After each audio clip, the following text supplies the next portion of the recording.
Bom dia, pátria amada Brasil. Meu abraço a você, meu irmão, minha irmã. Deus te abençoe.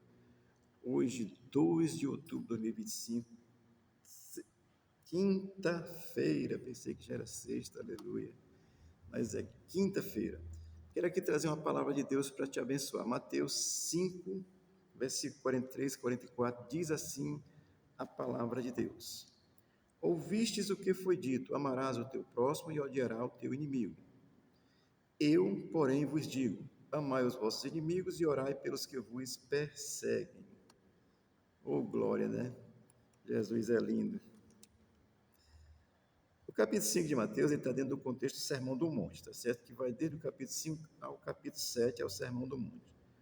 O capítulo 5, do 1 ao 12, é as bem-aventuranças, tá certo? No versículo 13, Jesus diz que os discípulos deles são o sal da terra. Do 14 ao 16, os discípulos são a luz do mundo.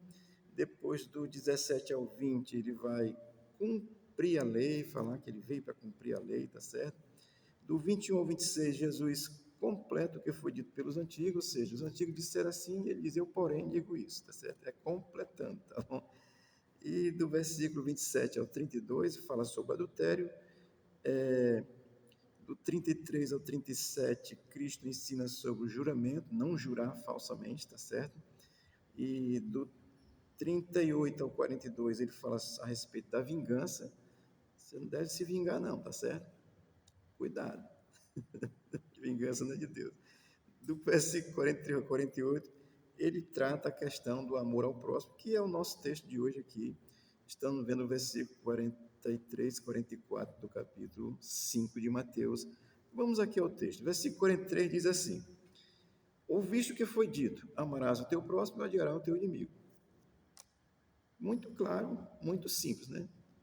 Se não for teu próximo, pau nele.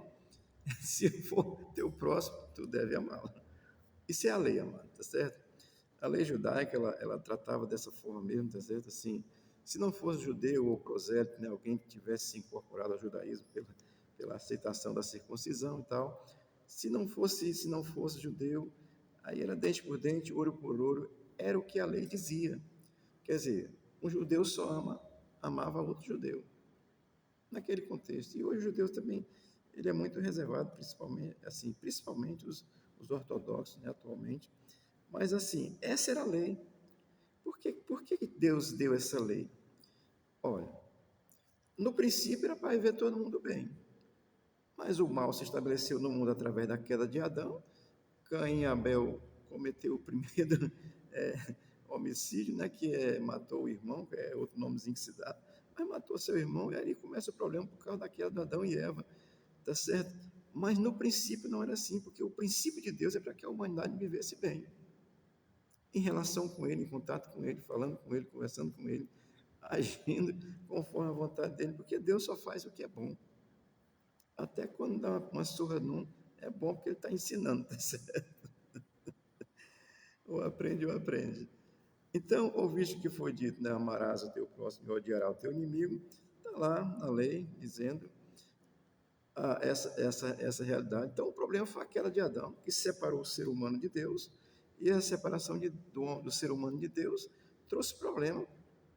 Aí, Deus precisou levantar uma nação, que era o povo judeu, e Deus, através de Moisés, orientou esse povo e determinou algumas leis.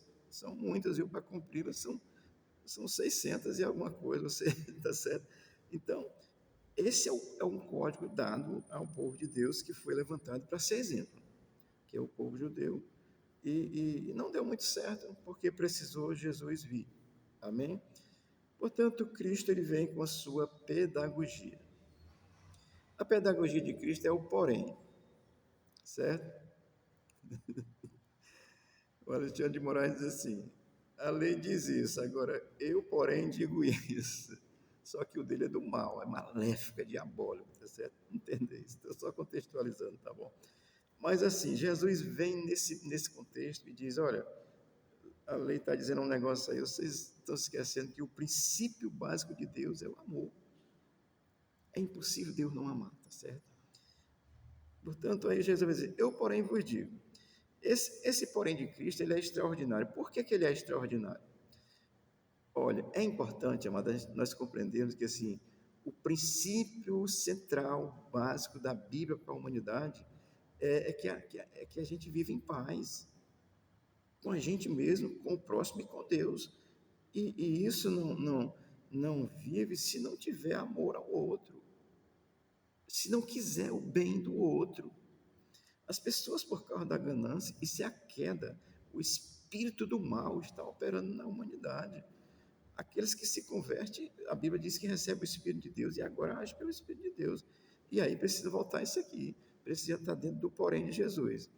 Depois que se converte, tem um porém de Cristo, tá certo? Ele diz: Eu, porém, vos digo, amai os vossos inimigos. Negócio pesado, né? Tem dia que você não está amando nem a você mesmo, né? Não estou gostando nem de mim hoje,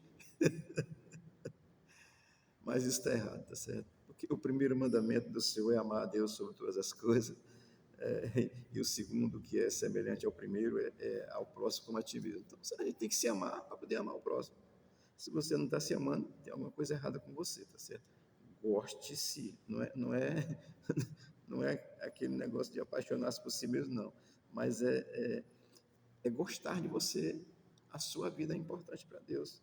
Seja que nível social você seja, você é um ser humano, tá certo? Então ele diz: amar os vossos inimigos. Essa expressão, querido, ela vai caracterizar assim esse amor de Deus, é incondicional, sobre a questão do perdão, tal, tudo isso, porque o amor nos leva a tudo isso. Quem ama não mata, quem ama não rouba, quem ama não mente, quem ama não prende o outro injustamente, quem ama não rouba os velhinhos do INSS. Agora, quem não ama é ganancioso, ladrão, safado, sem vergonha, progressista, socialista, marxista, aí vai fazer essas desgraças aí. Mas, amados, olha, amai os vossos inimigos. Olha, amar os vossos inimigos não significa concordar com o erro que eles fazem. Amém? Eu sou contra aqui todo qualquer tipo de injustiça, de erro. Governador ladrão, prefeito ladrão, presidente ladrão, senador ladrão, deputado ladrão, seja estadual, federal, municipal, prefeito, do vereador ladrão. Não concordo com ele, não. Advogado ladrão, não concordo. Juiz do STF corrupto, não concordo. Por quê? Amar o inimigo não é concordar com o seu erro. Muito pelo contrário. Deus continua amando a humanidade do mesmo jeito, e aquele que não crê vai para o inferno, Deus amando a você, porque Deus ama. Então, amar o inimigo, amar os vossos inimigos, não é concordar com o mal que ele faz, mas é querer ver o bem dele. Você pensa que eu quero o mal das pessoas? Não, não faz parte de mim, porque Cristo mudou a minha vida. Quando eu não era convertido, eu pensava que se o governo autorizasse, a gente jogava uma bomba dentro de cada presídio e acabava com o problema. Depois que eu me converti, passei 7 anos indo aos sábados pregar o evangelho dentro de presídio, porque Deus me mostrou que dentro do presídio Ele ama aquelas pessoas, apenas cometeram o erro. E você que está aí no erro hoje pode se arrepender e vai entender esse amor gracioso de Deus, e você vai entender como é que se deve amar os inimigos. Não é concordar com o erro, mas é querer o bem dele. É exatamente isso. Sabe por quê? Porque Deus não faz o mal. Jó escreveu o seguinte, Jó 34:12. Na verdade, Deus não fará mal. O Todo-Poderoso não cometerá injustiça. Olha, querido, isso é uma verdade. Deus não faz o mal, Deus não comete injustiça. Quem comete injustiça é o diabo e os que são guiados por ele, porque são mentirosos, que a Bíblia diz que o diabo é mentiroso desde o princípio, tá certo? Então, amar os vossos inimigos não é concordar com seus erros, mas é também não querer o mal deles, é querer o bem deles. Amém? E o versículo vai terminar dizendo assim: orai pelos que vos perseguem. O princípio aqui é o mesmo do amor aos inimigos, tá certo? Orar por alguém é uma demonstração de amor. Eu tenho orado aqui a você, digo com toda sinceridade, tenho orado todos os dias, para que Deus dê juízo, senso a esse governo que é um corrupto ladrão, está fazendo tudo errado. Mas eu oro todo dia: Senhor, dá equilíbrio a esse homem. Eu oro todo dia para que o Senhor dê equilíbrio ao juiz do STF, e louvado seja Deus, porque o Fux, dizer era Fox, né? Fox é raposa, o Fux já se voltou para aquilo que é correto, a lei, simplesmente aplicar a lei que está aí. A lei, apesar de ser feita por nós, seres humanos, mas ela é boa se ela for ajustar, se ela for aplicada. Então eu tenho orado todo dia para que os outros 7 do STF criem juízo. Eu olho para um cidadão daquele, aqui o mais velho de lá, esqueci até o nome dele agora, que como é que o cidadão daquele vai concordar com tudo, com uma coisa dessa? Anular a lei, que ele foi feito, ele estudou para aplicar a lei, para defender a lei e está fazendo mal. Agora, diga você, meu joelhinho aqui está ficando assim grosso de eu orar por esse pessoal todos os dias, para que eles criem o juízo, para que eles criem o senso e volte assim. Rapaz, fizemos tudo errado, vamos anular isso aqui. Eu sou contra as atitudes deles e de qualquer um que faça o mal. Mas, de acordo com a Bíblia Sagrada, eu amo no sentido de querer o bem de todos eles. Amém? Isso é o que a Bíblia nos ensina. Orar pelos que nos perseguem é exatamente a não fazer do jeito que eles fazem. Ah, bateu, vai levar. Não. Se bateu literal, no impulso, eu posso até responder. Mas fazer por intenção de ofender, o cristão não age assim. Amém? Ame os seus inimigos. Ore por eles. Não ore para ele morrer, não, tá certo? Amados, a Bíblia diz que a vingança é de Deus.